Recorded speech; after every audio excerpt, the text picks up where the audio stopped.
a crispy, freshly fried hot bhatura. Who can resist it? I know that I can't. And this recipe is foolproof.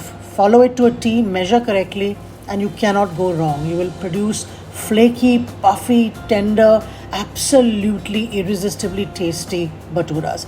Perfect with chole, great with pindi, chana, and of course many sabzis, dals, anything that you like. It's a little bit more work than making a puri, but the dough is very forgiving. You need to add yogurt to semolina and all-purpose flour with some baking powder and baking soda, and knead it until you get a very shiny and slightly stretchy dough, slightly sticky in the beginning. It tends to dry up as it rests. This also has ghee in it, which makes it a very rich dough. The kneading takes a little bit longer than when you're doing a puri ka atta because the yogurt is very sticky and takes time to knead into the flour. But the result is absolutely great. Now, there are two ways to treat this dough once you've made your dough.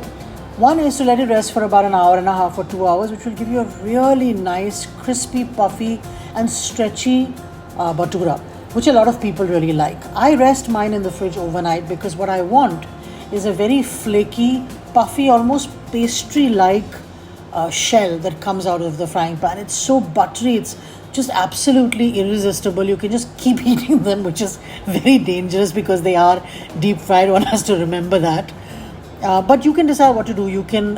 What I do is I make 2 balls out of the dough. I divide it in 2 parts, and one can be used immediately an hour after resting it, and then the next can be left in the fridge and used the next day. And you can see the difference between the way the bhaturas turn out. Resting the dough for a long time allows your gluten bonds to relax, and therefore gives you a very soft bhatura. Now, when you're frying it, the oil must be the right temperature. You can test it by dropping a little piece of dough in it. If it sizzles and rises up, your oil is ready. Always maintain a steady temperature once the bhatura has gone in. Don't change the level of the flame. Splash a lot of oil on the bhatura as it's cooking. What this does is it heats up the air inside the dough, and the air rises, and therefore you get a very puffy dough. It also, the ghee inside it melts, kind of makes the entire pastry really, really crispy and flaky. You're absolutely going to love it. If you can't manage these long shapes, which are traditionally the shapes of a bhatura, don't worry, make them round, that's fine too. Use a kadai that's large enough to fit the whole bhatura in it. Don't overcrowd when you're frying because that can result in them being very soggy. So I do hope you'll try it and enjoy it.